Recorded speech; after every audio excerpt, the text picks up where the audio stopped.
Dalawang call center agent ang binugbog sa magkahiwalay na insidente sa Iloilo City. At ayon sa mga pulis, posibleng iisang gang ang nasa likod nito. Saksi, si John Sala ng GMA Regional TV.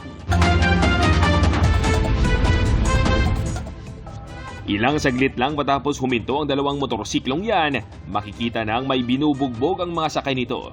Natumba pa sa kalsada ang biktimang call center agent. Nangyari ito kahapon ng madaling araw sa Barangay San Rafael, Mandurriao, Iloilo City. Pauwi na raw sana noon ang biktima galing sa trabaho. Nag-try mo kadlagan, kayo sa tunga may lagyan mo nga pwede kadlagan, wala kayong motor sa likod. Pero amo to, nalabot mo ko gyapon nila, kay nasipaan ko sa paa, bilang sa deryo. Pag tumba ko dayon, namatogin ginkuha ko ng mga gamit. Tapos kita ko mandaan nga may kutsilyo ang isa ka lalaki. Matapos ang halos isang oras, isa pang call center agent ang binugbog sa bahagi naman ng diversion road sa Barangay Bulilao, ayon sa biktima. Naghihintay lang siya ng jeep pauwi ng lapitan ng tatlong sakay ng tricycle.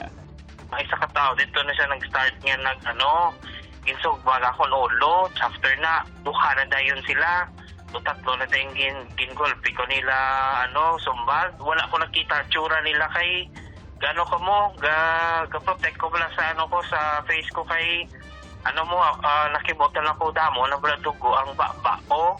Ang hinihinala ng mga biktima na may gawa nito sa kanila. Mga kabataan daan nasa around 15 to 18 years old lang. May isa siguro sa ila legal age kay the way man sila nga magbayo nang hindi balasang yang adult or adult niya magbayo daw gid siya daw minor gid bala. Ayon sa pulisya, posibleng miyembro ng gang ng kabataan ang nasa likod ng mga insidente at posibleng iisa lang ang kanilang grupo.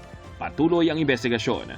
May posibilidad nga ang nag-tripping nga ini sa aton diri biktima is the same man dito sa gina-illegal or upod man dito sa nag-involve nga ni dito sa gin-report sang aton nga pumuluyo. Para sa GMA Integrated News, ako si John Sala ng GMA Regional TV, ang inyong saksi.